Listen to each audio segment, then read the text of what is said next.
throw fear aside and sing out into the night. 'Cause even when the world caves, even when the fight calls, even when the world's wakes, I'll take heart. I know you are greater, forever you are Savior. I will sing your praise with all that I have, with all that I am, Lord.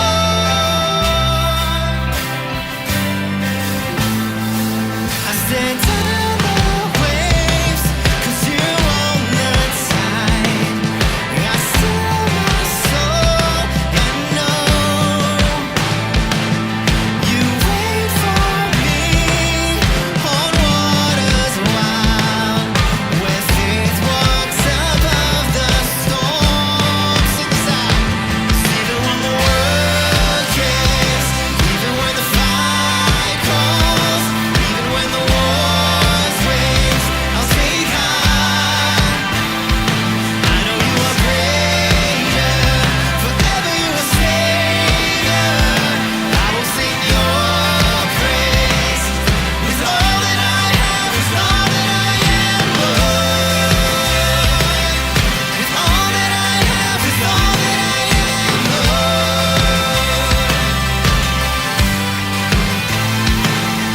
I won't let the storm weather my heart, won't let the darkness beat me down. Sing in the night, my hope alive in you.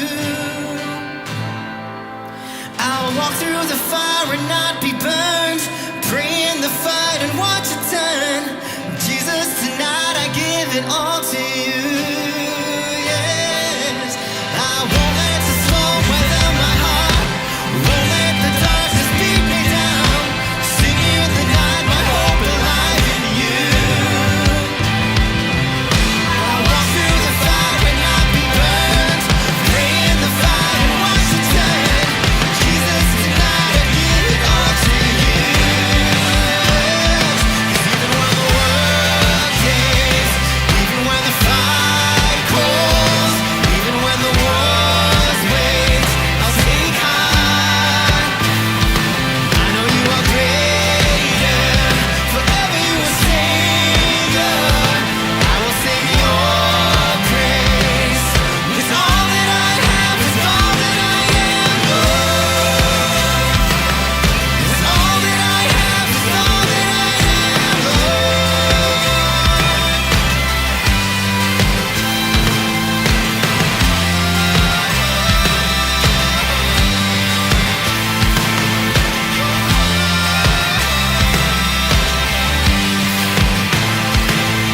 I won't let the storm weather my heart, won't let the darkness beat me down.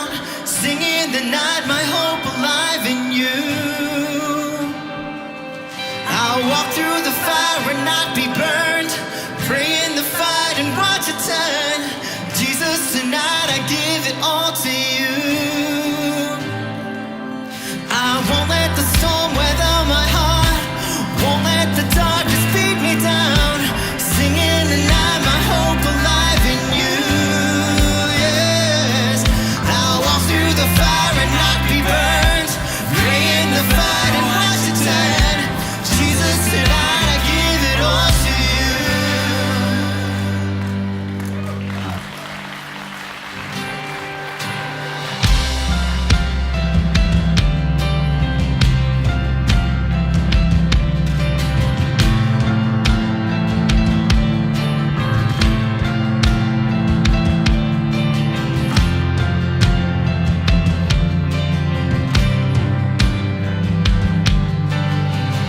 My hope is built on nothing less than Jesus' blood and righteousness.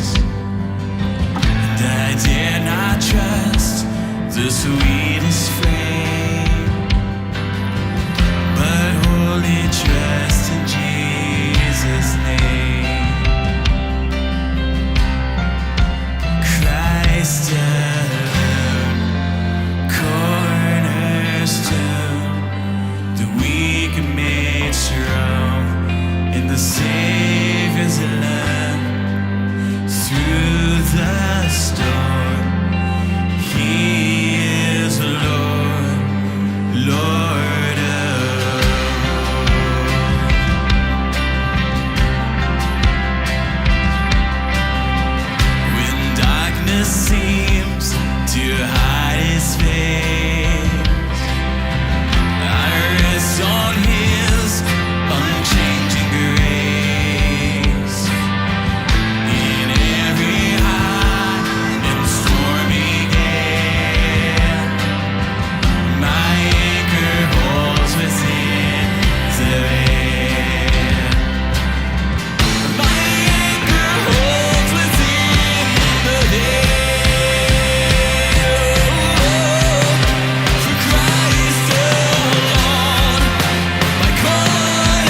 with trumpet sound. Oh, may I then in him be found, dressed in his righteousness alone, faultless stand before the throne. You sing it out, Christ. Christ, he's our the weak made strong in the Savior's love. 'Cause through the He is the Lord, Lord of all. Do you feel that? Believe that today? Come on, give it all you got. For Christ.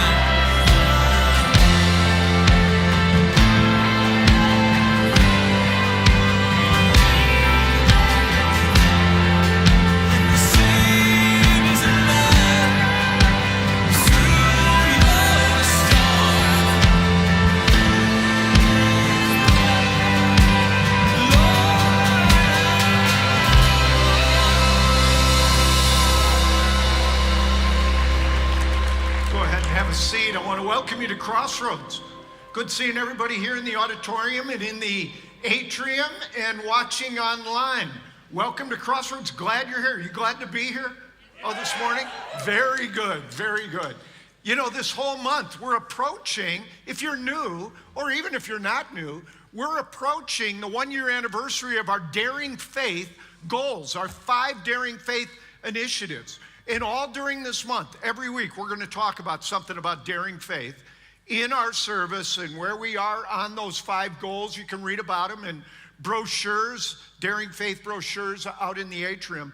But also, during this whole month, every week, you're going to hear a story of God transforming a person's life right here at Crossroads, a daring faith story. And this morning, you're going to hear a very inspiring story, a story of Ruben Sepulveda's life. And right now I'm going to ask Ruben to come up. Ruben's normally sitting right here, but let's welcome Ruben to the stage.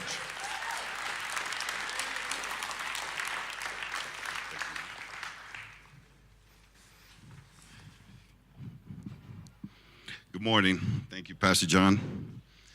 I grew up in Washington Heights, New York, an area known for crime, drugs, gangs, and the mafia. I am the son of a Dominican mother and a Puerto Rican father. That's what you call fire. I lived a life lost in false hope, empty promises, backstabbings, heartbreak, fights, drugs, prison time, and threats on my life. As a kid, fighting was a way of life. And while I threw many punches, I received them as well. Most of my fights were defending my brother, who was 2 years younger than me. His mouth always seemed to get me into trouble. I grew up around the church, but never really connected. I have always felt God's presence somehow. I always felt as if He was trying to say something to me. But I was young and dumb, and my ears weren't fully open, and I wasn't ready to listen. After serving in the Marine Corps, I moved back to New York, where my life went continually downhill for years. When I was 35, I had lost my home, my job, and was wearing an ankle monitor. When I was at my lowest is when God started to rebuild. I remember sitting there and wondering why my life was where it was. I started to look God more and found myself praying a little more often. At my lowest point, God gave me my greatest gift and my greatest challenge. He gave me a family.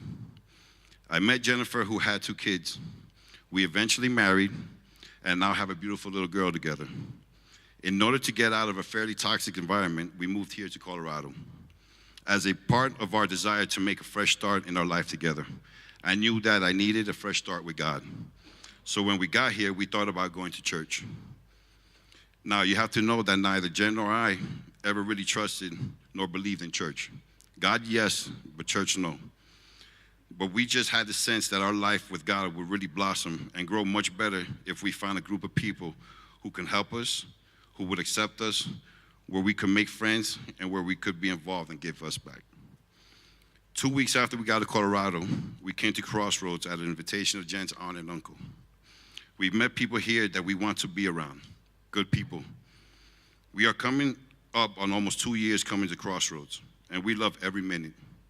We have been baptized here as a family. We have dedicated our daughter Kiana here. This will be our second year helping with Project One. We are taking the next step classes. Jen and Kayla volunteer with the kids. I am on the security team. We regularly give financially, and last year made a financial commitment to Daring Faith. When we heard about the plans that we have as a church to help people in the Congo with those clinics and help starving children with those food packs and start a new Crossroads location, hire another pastor, we wanted to get behind that, so we committed. Just before Christmas, I lost my job. The old Reuben would have freaked out, thought of many ways to make quick cash. This Reuben here has Jesus, right in my heart, in my life, and the center of our family. I have given myself completely to God and had a sense that something better was coming. This Reuben now has a church family that prayed and cared and encouraged us. It wasn't easy, and I can't say I didn't worry a little. Through some amazing circumstances that I can clearly say were God's involvement, I have a great new job. Thank you. But more than that, I now have him in my life like never before. Crossroads reestablished my faith in the church. God has transformed my ways and thoughts in manners I could have never predicted. From where we came from to where we are, God has his hand in every bit of it. I am a success story and not a statistic because I gave my life to God. Thank you for letting me share my story.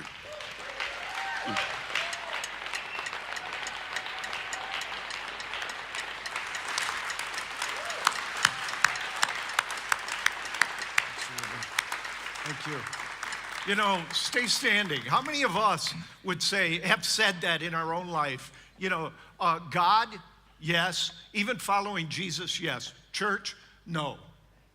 But when a church is a place that welcomes and accepts and loves everyone, and a church is a place where you can build meaningful, real relationships, and a church is a place that is making a difference in the community and the world, that's the church as Jesus intended it to be.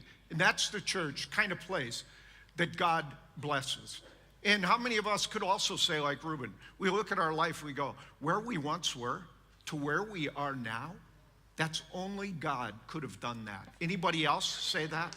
That's right. You know, on a personal note also, I'm glad Reuben's on the security team. I'm very appreciative of that. Let's pray together. God, I thank you for Reuben. Thank you for his life. Thank you for his journey. God, you were with him every step of the way. You've never let go of him. Thank you for his heart that is open to you and following you. Thank you for his family. I pray your blessing on that job. I pray your blessing on their family, their life together. And God, I pray for anyone here that's not opened their heart to you, that they would know, God, it's through you that our lives are changed and transformed. And what you've done in Reuben's life, you can do in every life here. We pray this in Jesus' name. Amen.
Go ahead, have a seat. We come to that part of our service where we take our weekend offering, and whether you give in the service here or you give online or you mail it in, whichever way you do that, and whether you give to the general offering, the Daring Faith initiatives, or both, you're saying, I believe in the mission of this church. I believe in a church where I can invite my family and friends every week. People that are not part of a church, they'll feel the love of Christ here. And our hosts are taking that offering right now. While they're doing that, I'll update you on some things happening. Project One is next Saturday. Our yearly event, we fan out in the community. We've got over 60 projects. We're still in need of about 190 volunteers. So we need you to sign up. Go to in the atrium today or online, sign up to be part of that. I heard somebody say this week, they said, if we're too busy for Project one day a week of service to our community, we're just too busy. So think about that, and I hope you'll sign up because we need you to accomplish those projects that we have. Another thing that's happening today are our Next Step classes, Crossroads 101 through 401. And they're happening right after the 10:30 service. And I'd encourage you, if you've not signed up for one, so you start with 101. That's the basic one. I lead that. I'll lead it today. I'll talk about the vision, values, the plan that God has for our church to reach our full potential. And you can sign up. It's got a free lunch, childcare included. Out in the atrium, you'll see the numbers 101, 201, 301, 401. Whichever one you've not taken, you start with 101. But any of the others, then just sign up. And I hope you'll leave after this service, come back, and come to that class today. They start at about 11:45 when we'll start those today. Today, I'm very excited. We're taking a break from our series, 5 Words That Can Change Your Life. I'm going to pick up that series next week. I'll talk about the word no next week. That'll change your life. But I put it off because my friend that I met this past year, Matt Boyle, was available to come and speak at Crossroads. And so Matt's here. Matt's wife, Corey, is here. And I'm very excited for you to meet him. He's going to talk about celebration. And so why don't we give Matt a Crossroads welcome.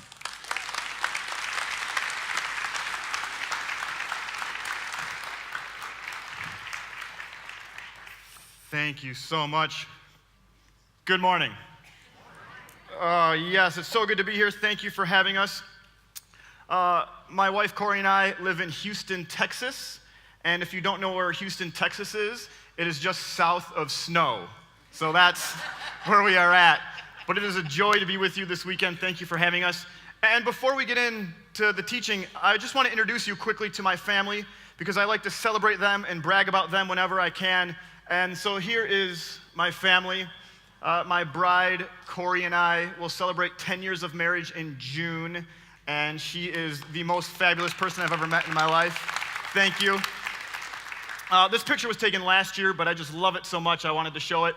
We have a 5-year-old daughter named Nylia, and Nylia teaches me every day about make-believe and imagination and creativity and all things she gets from her mother, and so I'm happy to learn those things. And then we have a 3-year-old son named Parker, and all Parker wants to do is either play baseball outside or watch the Chicago Cubs play baseball inside. Either of which I'm fine with because I'm a Chicago boy, born and raised in Chicago, so I am okay with that. But that's my family, so thank you for having us. Now, what I want to talk about this morning is celebration. And I begin with a simple premise. And this is in your message notes. And my premise is this. We don't celebrate enough. We don't celebrate enough. And I believe this to be true of people in general. And in my experience, I also believe it to be true of people who follow Jesus, of people in the church. We don't celebrate enough. And all you have to do is look at the statistics, which are not new, on how many people are overwhelmed and overworked and utterly exhausted and totally stressed. And I don't think it's arguable. We don't celebrate enough. In fact, I think sometimes we find reasons to not celebrate. We don't celebrate enough. And I often wonder, what does God think about this? Which means we have to talk about Van Halen. There's this old story about how in 1982, Van Halen went on a world tour, and they had a contract with each venue they stopped at. And in this contract was spelled out in detail what the venue would need to have, what they would need to build, how they would need to build it in order to have a successful and also a safe show. There was also a section in this contract called the Munchies section, where Van Halen had spelled out what they needed backstage for snacks before and after the show. And one of the things they demanded was a bowl full of M&Ms with all of the brown ones taken out. All of the brown ones taken out. And if Van Halen went backstage and they saw a brown M&M, they could cancel the concert right there. And they would still get paid in full, and the venue couldn't sue them. And so for years, Van Halen had this rep of being a bunch of grown men who are babies and rock band spoiled guys who just take advantage of people and ask for ridiculous things. But as David Lee Roth, who was the lead singer of Van Halen at the time, would later say in his autobiography, you know, there was a reason for this. Because in 1982, Van Halen was one of the first bands to make a big show or a big production out of a concert. And when another band might show up to a venue with 2 or 3 18-wheeler trucks with their equipment and their gear, Van Halen would show up with 9 18-wheeler trucks. And David Lee Roth said, with all the stuff we had to build, the stage, the scaffolding, the ramps, placement of the lights, all of it, he said, if the details weren't paid attention to, there were so many technical things that could go wrong, which wouldn't only threaten the show, they would threaten like the safety of the band members. He said, so I created a little test. If I went backstage and I saw a brown M&M, I knew I had to double check the entire production. He said, guaranteed we would come across a technical error because they didn't read the contract. Guaranteed something would go wrong. And he later tells of a story that on a show on that tour when the venue did not pay attention to the weight restrictions of the stage, and they built the stage, and the stage sank into their brand new flooring, causing $80,000 worth of damage. And David Lee Roth said, by the way, there were brown M&Ms at that show. But for David Lee Roth, his thought was, if I can't trust you with a brown M&M, how in the world am I going to trust you to build a big, complicated stage that you've never built before? If I can't trust you with a brown M&M, what can I trust you with? And I wonder if, when it comes to celebration, if God thinks, if I can't trust you to celebrate, to enjoy this one and only life I've given you, which, by the way, is why I've given it to you, so you would enjoy it, so you would enjoy me, what can I trust you with? Is celebration our brown M&M? And so what I want to talk to you about tonight is this morning is I want to share 4 truths about celebration, and then I want to give you a challenge at the end. And these 4 truths and the challenge are also in your message notes. And we'll start off here with the first one. Celebration is built into the fabric of being God's people. Celebration is built into the fabric of being God's people. We come from a long line of celebrators, like centuries worth. If you go back to the first century and you look at the Gospel of John, have you noticed that when John is telling us a story, he will often share what festival is going on at the moment or which festival is right around the corner, either at the beginning of the story or somewhere in the middle. For instance, here are a few examples. John chapter 5, when John tells the healing at the pool, he begins by saying, sometime later, Jesus went up to Jerusalem for one of the Jewish festivals. Next, John chapter 6, when Jesus feeds the 5,000. The Jewish Passover festival was near. Next, John 7, a story about Jesus and his brothers. But when the Jewish festival of tabernacles was near. Then John chapter 10, when it's conflict over Jesus' claims. Then came the festival of dedication at Jerusalem. Then one more, John 13, when Jesus washes his disciples' feet. John begins the story by saying, it was just before the Passover festival. And John doesn't always give us this detail because the festival has a lot to do with the story he's telling us, although sometimes it does. John gives us this detail because if you're a first century follower of God, oftentimes you knew what time of year it was by what you were celebrating at the moment. I mean, celebration was built into the fabric of being God's people. And we can back this up even further. Leviticus chapter 23. And as we all know, we're not really celebrating unless we're talking about Leviticus, right? Leviticus chapter 23. God spends an entire chapter telling his people what festivals he wants them to celebrate throughout the year, how he wants them to celebrate these festivals, and when he wants them to celebrate these festivals. I mean, he spends an entire chapter telling his people to celebrate, to eat, to party, to rest.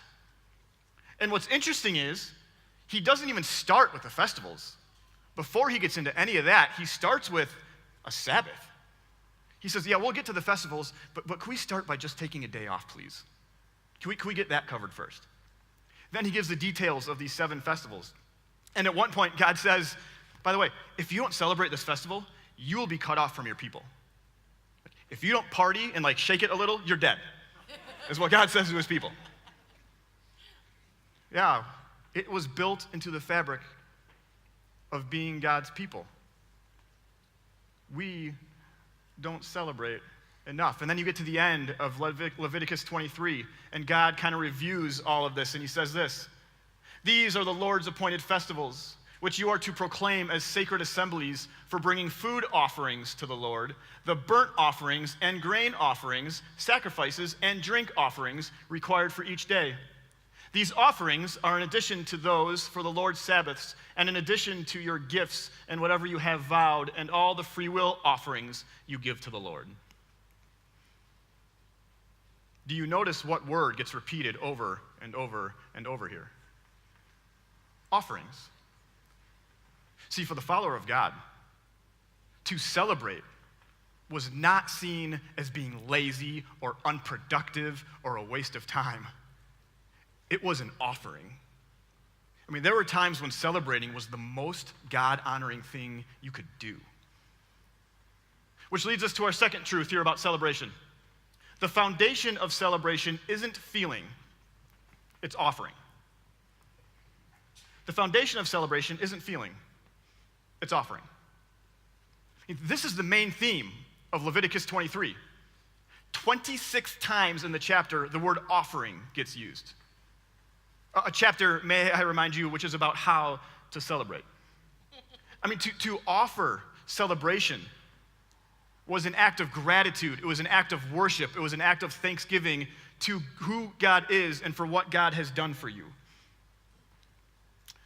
But the thing is, sometimes we feel like celebrating, and sometimes we don't. A few weeks ago, I went on vacation with my family. We went to Orlando, and we drove. We made a road trip of it. And we rented a car for this road trip because we were quite certain neither one of our cars would make it the 15 hours there and the 15 hours back. I drive a 2005 Toyota Corolla with about 160-some thousand miles and manual windows, so this is what I'm working with at home. So we rent a car, and this car that we rent has this thing I never really experienced before. Tell me if you've heard of this. Sirius XM radio. Yeah, yes. And so we start driving. It's like 5 a.m, and pretty quickly my wife falls asleep in the passenger seat. Our kids fall asleep in the back, and it's me and the road and Sirius XM. And within a half hour of the trip, I find station number 34, the Lithium Rock station. Yes. And I start listening to this, and it is song after song and band after band of music I grew up listening to and loving. And so after a while, I just started taking notes on bands that were getting played one right after another. I was getting so excited. And in the spirit of celebration, because I'm still celebrating this occasion, I'd like to share some of these bands with you. So here they are. We had Foo Fighters, Pearl Jam, Alice in Chains, Nirvana, Stone Temple Pilots, Third Eye Blind, Alanis Morissette, you ought to know, Gin Blossoms, Soundgarden, Rage Against the Machine, Collective Soul, Goo Goo Dolls, Garbage. You wonder how some of these bands come up with their names. REM, Lenny Kravitz, The Offspring, Green Day, Counting Crows, Sublime, Beastie Boys, Dave Matthews Band, Oasis, Live, 311, Smashing Pumpkins, No Doubt, U2, Red Hot Chili Peppers, Weezer. Come on, yeah. I like you already, Crossroads. Well done. Now, how many of you look at this list and think, that's some good music? Yeah. How many of you look at this list and think, that's not very good music? And anyone look at this list and think, I have no idea who any of those bands are? Yes. Yes. But for me, when I was in middle school and high school, if you would have made me a burned CD, pre-iPod days, a burned CD of these bands, like I would have dated you. This was my music. I loved it. And so there's this moment when, you know that moment at the beginning of vacation where it's a week of doing whatever I want to do. Or more accurately, whatever my kids want me to do, but that's not the point. It's me and vacation and my family and Orlando and the sun is up and Station 34, the lithium rock station. There's this moment where I'm thinking, I feel like celebrating. Like I could celebrate this forever. And then, a couple hours later, I get pulled over for speeding in Louisiana. And I get pulled over, and something happens to me that's never happened to me before. The police officer pulls me over, and instead of getting out of his car, he gets on his intercom and says, "Driver, please step out of the vehicle." I'm like, oh man, what did I do? And my kids are loving it. They're like, yeah, Dad, get out of the car. I'm like, okay. And I open the door. I'm like, how does this work? Do my arms go out first? And I lean back. And it's okay. I love Jesus. Like, what do I do here? And I get out. I walk to the back. And the officer treats me with respect, but he will not smile at me this entire interaction. And so he says to me, "Is there a reason you're driving so fast?" And yeah, two small kids in the back. That's where we're going. I said, Sir, I'm sorry, isn't the speed limit 70? I didn't think I was driving that fast. He said, no, it's 60. I said, I'm sorry, I thought it was 70. And he said, it was 70 a couple miles ago, now it's 60. And I had missed a sign. I was too busy rocking out to losing my religion or something like that, and I just missed it. And he starts writing me the ticket, and I'm bummed because it's my first ticket in like 7 or 8 years. And as he's writing me the ticket, my wife, Corey, like rolls down her window on our rental car. Then she rolls down our kids' windows, and she leans out of the car, looks back, and she says, "Excuse me, officer, my kids really want to say hi. Can you come wave to them?" Like, honey, we're doing business here. Like, what are you trying to do? And he says yes. He stops writing the ticket. He stops frowning at me. He goes and starts waving to my kids and playing with them, which is great because I want them to know that police officers are to be respected and they're authority figures and all of that. And he plays with my kids, and he comes back to me, and he's like, he finishes writing me the ticket and sends us on our way. And then a little bit later, we're stuck in bumper-to-bumper traffic in Baton Rouge, and at this point, my kids are crying, and I'm hungry, I have to go to the bathroom, and I had this brilliant idea before we left. I said to my wife, like, let's put our potty-trained kids in diapers and just go. All right, let's just go and not have to stop. And my wife, who is much kinder and wiser than I am, said, no. We're going to treat them like people. And if our kids have to stop, we'll stop. But they're crying in the back, and I'm thinking, I can't move, and like, honey, diapers don't sound like such a bad idea now, do they? But there's this moment where I go from, man, I feel like celebrating, to a couple of things have happened now, and I don't really feel like celebrating anymore. I mean, some days, we feel great.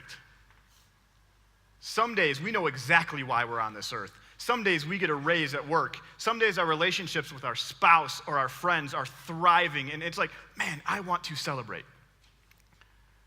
And then there's other days where we feel terrible, or we have no clue what our purpose is, or we get a grade on the test we weren't expecting, or the person we care about tells us they're leaving, or the doctor tells us the cancer is back, and we think, man, the last thing I want to do is celebrate. Sometimes we feel like celebrating, sometimes we don't. And I believe wherever we find ourselves this morning, there is something that can be celebrated here. Whatever situation you are in, there is something that can be celebrated here, even if the only thing we have to hang on to, even if the only thing we have to celebrate this morning is the promise that God is with us in this situation that we are in. Which doesn't mean God wants you in the situation. It doesn't mean God likes the situation. It doesn't mean God planned the situation. It doesn't mean you have to put on a fake smile and give thanks for the situation. Because sometimes, let's be honest, we just have to call out evil and sin and hurt for what they are. But what it does mean is that God has promised not to leave you alone in the situation. And at least for that, we can give thanks. At least for that, we can celebrate. There's a pregnancy center in town where my church is, and we often get calls from this pregnancy center telling us that they have a young single woman in who's 6, 7, 8 months pregnant and doesn't have enough money to buy her child a bed, a crib. So asking our church if we can buy him a crib. And we've never said no to this. We always say, yes, we'll do it. We got a call last week, and the pregnancy center said, we have a 14-year-old here who is 6 months pregnant by her stepdad. And they said, can you buy her a crib? We said, yes. And we said, but also, can we talk about the possibility of throwing this young woman a baby shower? Because this is a messed up situation, and we have to acknowledge that. We have to call it what it is. But we believe that there is something here that can be celebrated, and we'd like to help with that. The foundation of celebration isn't feeling, it's offering. Which leads us to our third truth here. Jesus followers should lead the way in celebration. We should absolutely lead the way in celebration. I mean, who has more to celebrate than Jesus followers? When we hear Reuben's story, we should celebrate. Come on. Yeah. We should lead the way in celebration. Look at the life of Jesus. In Luke chapter 4, Jesus begins his public ministry by quoting Isaiah 61 and announcing the year of Jubilee, the year of the Lord's favor. And the year of Jubilee was a time when debts were canceled, when slaves were freed, when property was given back to its original owner, when crops were not planted, because it was a year of celebrating the graciousness of God and celebrating the God who will give you everything that you could possibly need. And so in Luke chapter 4, Jesus comes on the scene by announcing celebration. Like, that's how he starts. And there's another spot in the Gospels where Jesus gets accused of having too much fun. Jesus is doing his thing. He's living life fully. He's celebrating. And there's some people around him looking at him and saying, hey, man, you got to cut that out. Like, you can't do that. And at one point, Jesus says, I came eating and drinking, and these folks are calling me a glutton and a drunkard and a friend of tax collectors and sinners. I mean, Jesus gets accused of having too much fun. By the way, do you know that in the Sermon on the Mount, Jesus' most famous sermon, the Sermon on the Mount, the first command Jesus gives is to rejoice, to have joy. He says, rejoice and be glad when you're experiencing some of these things, because you come from a long line of people who have also experienced those things, and great is your reward in heaven. Rejoice.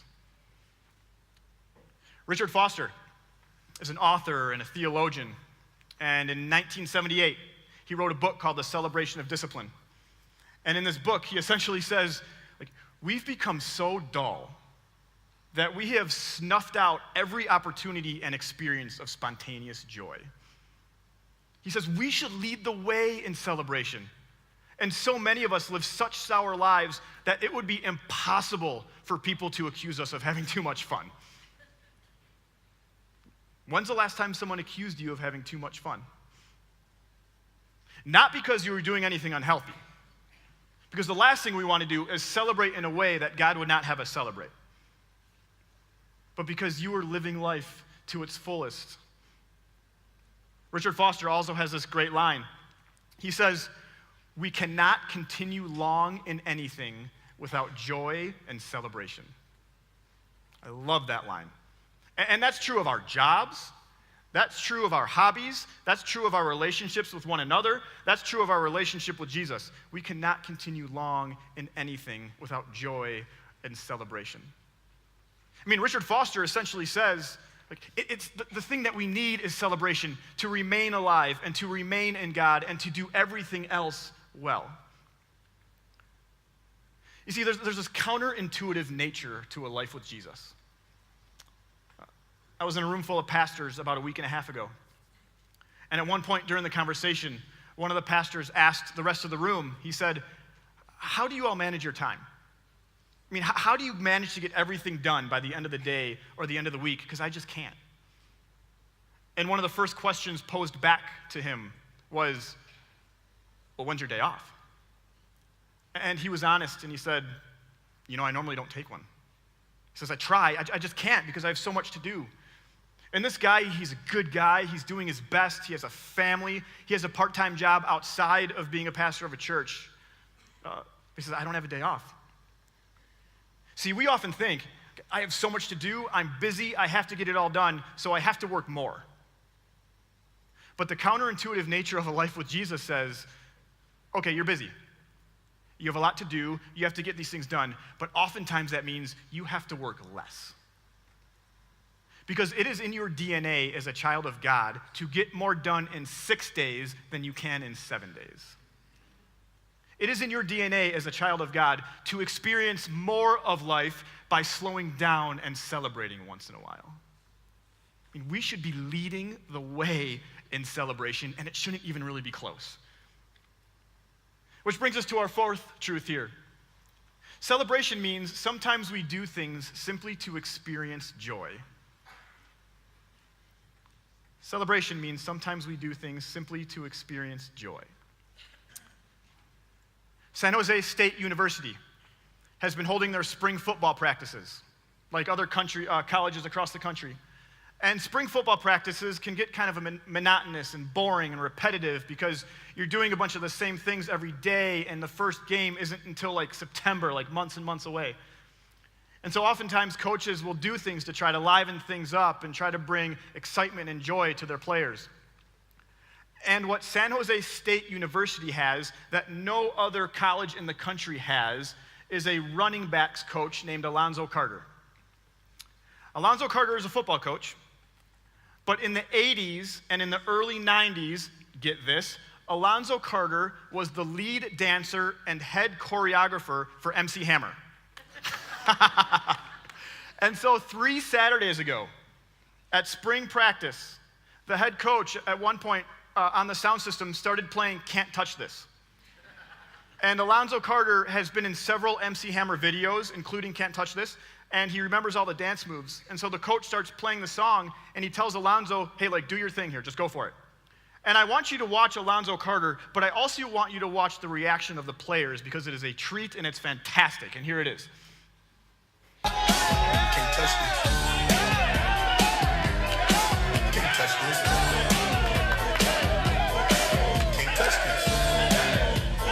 My music so hard, makes me say, oh my Lord, thank you for blessing me. What am I doing? Oh, that's good. When you know you're down, I shoot the whole way from the hook till I know. It's sad, this is big. You can't touch it. I told you, homeboy, you can't touch it. That's how we living in it, can't touch it. Yes. Yes. Celebration means sometimes we do things simply to experience joy. You want one more? There's a 102-year-old woman in St. Louis named Edie Sims. Edie Sims lives in a senior center, and last September, Edie Sims one day decided she wanted to get arrested. It had been on her bucket list to get arrested and get put in the back of a police car. And so one day, Edie Sims calls the local police and asks them to come arrest her. And they said yes. And so the police show up at the senior center. They put Edie Sims in handcuffs. They read her rights. They arrest her. They put her in the back of the police cruiser, and they drive her around town for a while. After a while, they bring Edie Sims back, and then this is the police escorting Edie back into her senior center. And Edie said after this experience, she went back inside and celebrated by playing bingo. And I heard a radio interview with Edie shortly after this, and the host asked her, they said, well, what was it like? Was it what you expected? And she said, well, I didn't expect them to put me in handcuffs. And then they asked her, like, you haven't been arrested in 102 years. You must have been a good girl like your whole life. And Edie said, well, as far as the police know. At 102, Edie Sims knows sometimes we simply do things to experience joy. And so maybe you're sitting here now and thinking, okay, great, celebration, more of it. I'd love to. How? Like, I don't even have a clue where to start. Which is a fair thought and a fair question. And there's this great line in David James Duncan's book, The Brothers K, where it says, even enjoying oneself takes practice. And many of us are out of practice. And so let me just give you a few practical examples of maybe where to start celebrating. Laugh more. Don't take yourself too seriously. I mean, if you know someone who does a good impersonation of you, bring all your friends and have them do it for everyone and just laugh, because it would be great. Have friends over for dinner. Start celebration traditions with your family. Take one day off a week to enjoy life. I mean, do you have a day off where you can rest and acknowledge that there's a sustainer to this world and you aren't it? If you stop working, it's going to be okay. Use all your vacation and personal days. Many of us get paid a certain amount of time each year to not go into work, and we don't do it. Instead, we complain about having to go into work. It doesn't make any sense. Go to a movie by yourself. Take a nap. Say yes the next time you're invited somewhere. Have a date night. Take up a hobby. Sing at church. You all sound wonderful. And if you aren't a singer at church, like, no one's going to judge you. When you're ready, just let go. Create something. Put premium gas in your 2002 Honda once in a while. Write down all the ways God has blessed you. Go on vacation when you can. Use the good china, whatever it is. Whatever it is. There's this passage in 2 Samuel chapter 6 where the Ark of the Covenant is being carried into Jerusalem. And this is a huge ceremony. It's a huge celebration. There are 30,000 people ushering the Ark of the Covenant, which signifies God's presence, into Jerusalem. I mean, it is a celebration that Jerusalem is now the political and the religious capital of God's people. It's a celebration of hope that God's presence here will mean the well-being of God's people. I mean, this is a good day for God's people and Jerusalem. And as the ark is entering Jerusalem, the author says this: David and all Israel were celebrating with all their might before the Lord. David and all Israel were celebrating with all their might before the Lord. And that's my challenge for you. Celebrate with all your might. Celebrate with everything you have. I mean, how can you celebrate with all your might this week, or today, or on the way home, or at lunch? I mean, how can you celebrate? May we show God that we can be trusted with the brown M&Ms. May we lead the way in celebration. May we lead the way in offering gratitude and worship and thanksgiving to God for who he is and what he's done for us. May we celebrate with all our might. Let's pray. Father, thank you for this morning. Thank you for this group of people. Thank you for the privilege of gathering and worshiping and singing and praying and studying. And God, we love it. Thank you for the joy of celebration. And we ask that you continue to teach us, to show us how we can celebrate more, how we can celebrate with all our might, how we can celebrate in healthy ways, how we can celebrate in ways that honor you the most. God, we love you. We want to worship you. We want to honor you. We want to celebrate you. In Jesus' name, everybody said.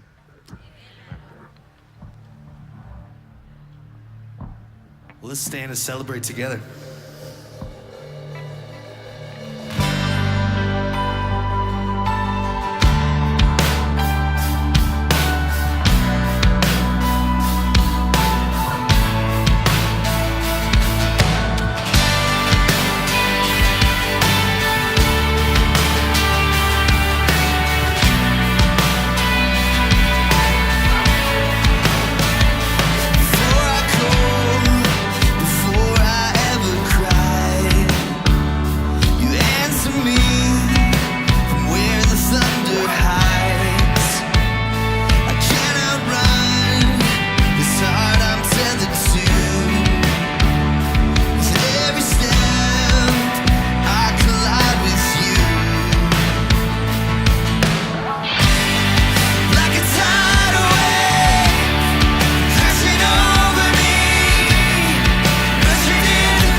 Let's thank Matt for that message. Thank you.